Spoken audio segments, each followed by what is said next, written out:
दोस्तों, स्वागत है आपका कॉस्मो जी यूट्यूब चैनल पे।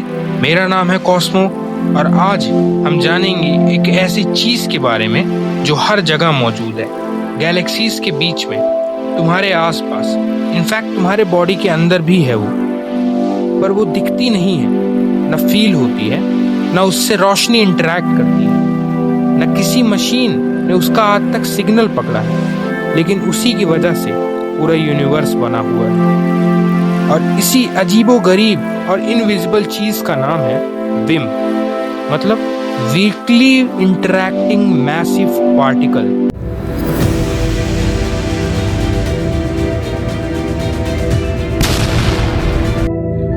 तो चलिए दोस्तों, सबसे पहले समझते हैं कि ये विम होता क्या है। विम, अगर जो मैं सिंपल शब्दों में कहूं तो एक हाइपोथेटिकल पार्टिकल है। मतलब साइंस ने सोचा है कि ये हो सकता है, लेकिन अभी तक ये मिला नहीं है। इसका काम है डार्क मैटर को रिप्रेजेंट करना। मतलब ये डार्क मैटर को रिप्रेजेंट करने वाला एक प्रोमिनेंट कैंडिडेट है। मतलब हम कह सकते हैं कि ये इसी से डार्क मैटर बने हुए हैं। डार्क मैटर यानी वो मैटर जो विजिबल नहीं है, लेकिन ग्रेविटी की वजह से उसके इफेक्ट को देखा जा सकता है। साइंटिस्टों की माने तो हमारे यूनिवर्स लगभग 27% ऑफ डार्क मैटर से बना हुआ है और विम उसका सबसे स्ट्रॉन्ग कैंडिडेट माना गया है। अगर उसके नाम को आप ध्यान से देखें तो Vim, weekly interacting massive particle. यहाँ वीकली इंटरैक्टिंग का मतलब ये पार्टिकल किसी के साथ ज्यादा इंटरैक्ट नहीं करता, न लाइट के साथ न नॉर्मल मैटर के साथ। मैसिव कहने का मतलब ये है कि इसका मास बहुत ज्यादा है। तो सोचो, विम्प ना चार्ज रखता है न एमिट करता है, इसलिए हम उसे डिटेक्ट नहीं कर सकते, पर इसके मास के कारण ये ग्रेविटी से इंटरैक्ट करता है, इसलिए हम इसको डिटेक्ट कर पाते हैं। अगर हम साइंटिस्टों की माने तो हर सेकंड हजारों विम्प तुम्हारे बॉडी से निकल जाते हैं बिना तुम्हारे ऊपर कोई असर दिखाए, जैसे कोई भूत। चलिए दोस्तों, मैं आपको एक इंटरेस्टिंग थ्योरी बताता हूं जिसे हम विम्प मिरेकल कहते हैं। जब यूनिवर्स अपने शुरुआती दौर में था, तब सब कुछ बहुत ही अनस्टेबल था, बहुत ही गर्म था। पार्टिकल एक दूसरे से कोलाइड करते थे। एक इक्विलिब्रियम में विम्प्स यानी वीकली इंटरैक्टिंग मैसिव पार्टिकल भी बन रहे थे और खत्म हो रहे थे। जैसे जैसे यूनिवर्स हमारा ठंडा हुआ, ये जो कोलिजन हुए वो कम हो गए और कुछ विम्प्स बच के रह गए। बिल्कुल उतनी ही क्वांटिटी जितने हमें आज डार्क मैटर के लिए चाहिए होती है, यानी एकदम परफेक्ट कोइंसिडेंस। इसलिए कहते हैं हम इसको विम्प मिरेकल।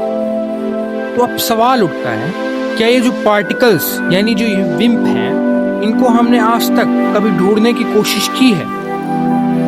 तो जवाब है हाँ, हमने बहुत तरीकों से इनको ढूंढने की कोशिश की है। कुछ तरीके मैं आपको बता रहा हूँ, जैसे डायरेक्ट डिटेक्शन। बड़ी बड़ी अंडरग्राउंड लैबोरेटरीज बनाई गई, जैसे xenon, lux, Zeppelin. Idea simple है, अगर एक विम्प किसी न्यूक्लियस से हल्का सा भी कोलाइड करे तो हम उसकी इंटरैक्शन को डिटेक्ट कर सके और हम बता सकें कि हाँ, ये पार्टिकल विम्प है। दूसरा है इनडायरेक्ट डिटेक्शन।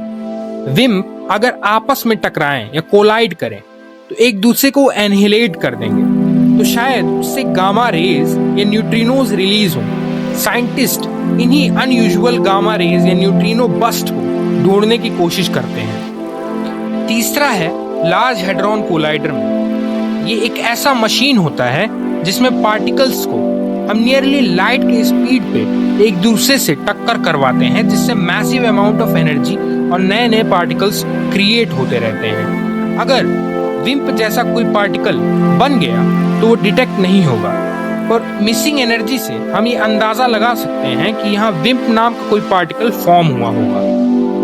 तो क्या हमें ये पार्टिकल मिल गया? जवाब है नहीं। अभी तक कोई भी एक्सपेरिमेंट विम्प को डायरेक्टली या इनडायरेक्टली पकड़ नहीं पाया, जिसकी वजह से साइंटिस्ट दो ग्रुप में बटे हुए हैं। पहला ग्रुप जो मानता है विम्प बस एक थ्योरी है, लेकिन दूसरा ग्रुप जो मानता है हो सकता है विम्प कुछ और प्रॉपर्टीज वाला हो। छोटे मास वाला हो या किसी और हिडन फोर्स से इंटरेक्ट करता हो। तो क्या ये जो विम्प है ये नया कॉन्सेप्ट है? तो जवाब है नहीं। आज के टाइम पे कई सारे नए आइडियाज आ रहे हैं जो कहते हैं कि वो डार्क मैटर को रिप्रेजेंट करने वाले एक प्रोमिनेंट कैंडिडेट हैं, जिनमें से कुछ हैं एक्सियन, एक्सट्रीमली लाइट वेट पार्टिकल्स। ये कहते हैं कि ये डार्क मैटर को रिप्रेजेंट करते हैं, जैसे फजी डार्क मैटर जिसका वेवलेंथ पूरी गैलेक्सी जितना बड़ा होता है। स्टेराइल न्यूट्रिनोज, न्यूट्रिनोज का एक और हिडन वर्जन, या फिर कोई बिल्कुल नया अनडिस्कवर फोर्स या पार्टिकल, पर उनमें भी विम यानी वीकली इंटरैक्टिंग मैसिव पार्टिकल एक स्ट्रॉन्ग कंटेंडर है। तो दोस्तों, अगर जो आपको एक्सियन, फजी डार्क मैटर या स्टेराइल न्यूट्रिनोज के बारे में और जानना है तो आप कमेंट में जरूर बताइएगा, मैं उसको एक्सप्लेन कर दूंगा। तो चलिए दोस्तों, जानते हैं विम्प्स की प्रॉपर्टीज के बारे में। पहली प्रॉपर्टी, बहुत ही मैसिव होता है। विम्प्स का मास जो होता है बहुत ज्यादा होता है, ये हल्का नहीं होता, बल्कि प्रोटॉन से कई गुना ज्यादा हो सकता है इसका मास। दूसरा, ये बहुत ही वीकली इंटरैक्टिंग होता है। ये पार्टिकल किसी के साथ भी इंटरैक्ट नहीं करता, ना ही किसी फोर्स के साथ ये इंटरैक्ट करता है। सिर्फ ग्रेविटी के थ्रू ही हम इसको डिटेक्ट कर सकते हैं। तीसरा, ये इलेक्ट्रिकली न्यूट्रल होता है। विम्प्स के पास कोई भी इलेक्ट्रिकल चार्ज नहीं होता, इसलिए लाइट के साथ भी इंटरैक्ट नहीं करता। चौथा, सबसे इम्पोर्टेंट, बहुत ज्यादा स्टेबल होता है। विम्प जो होता है बहुत लॉन्ग लिव्ड होता है, मतलब ये बिलियन सालों तक भी जिंदा रह सकता है। क्योंकि हम जानते हैं बिग बैंग के बाद जब हमारा यूनिवर्स एग्जिस्टेंस में आया तो डार्क मैटर उसी समय पे है, और आज तक उतना ही अमाउंट ऑफ डार्क मैटर हमारे यूनिवर्स में प्रेजेंट है। पांचवा, नो स्ट्रॉन्ग इंटरैक्शन, ये स्ट्रॉन्ग न्यूक्लियर फोर्स से भी इंटरैक्ट नहीं करता, अनलाइक क्वार्क्स या ग्लूऑन। छठा, ये नॉन रिलेटिविस्टिक होते हैं, यानी ये पार्टिकल बहुत ही स्लो स्पीड से घूमते हैं, इसलिए इन्हें कोल्ड डार्क मैटर भी बोला जाता है।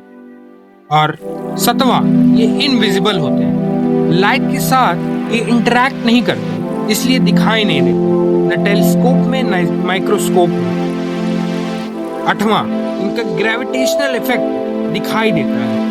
विम्प्स के पास मास होता है, इसलिए ग्रेविटी पे इफेक्ट डालता है, जिससे गैलेक्सीज बंधे रहते हैं। चौथा, मैटर एनिहिलेशन, विम्प जो होता है एक दूसरे से टकरा के आपस में ही एनिहिलेट हो जाता है, मतलब डिस्ट्रॉय हो जाता है, और एक massive amount of energies release करता है। विम्प का स्पिन जो होता है यूजुअली हाफ या जीरो माना जाता है, लेकिन इसका एग्जैक्ट वैल्यू डिपेंड करता है किस थ्योरी से आया है, जैसे ये सुपर सिमेट्री से आया है किसी और थ्योरी से। तो दोस्तों सोचो, एक इनविजिबल पार्टिकल जो हर जगह है, तुम्हारे आसपास है, तुम्हारे अंदर से भी गुजरता है, और उसके बिना शायद गैलेक्सीज कब का बिखर चुकी होती। यही है वो mysterious weekly interacting massive particle यानी विम्प। अभी तक ये ना मिला, पर हो सकता है कल किसी एक्सपेरिमेंट में एक सिग्नल आए और हम यूनिवर्स के सबसे बड़े राज को समझ पाए। तो दोस्तों, अगर आपको मेरी वीडियो अच्छी लगी हो तो लाइक करें, कमेंट करें और सब्सक्राइब जरूर से करें, और बताएं अगला आप किस टॉपिक के बारे में जानना है। मिलते हैं अगले वीडियो में, तब तक के लिए बी क्यूरियस।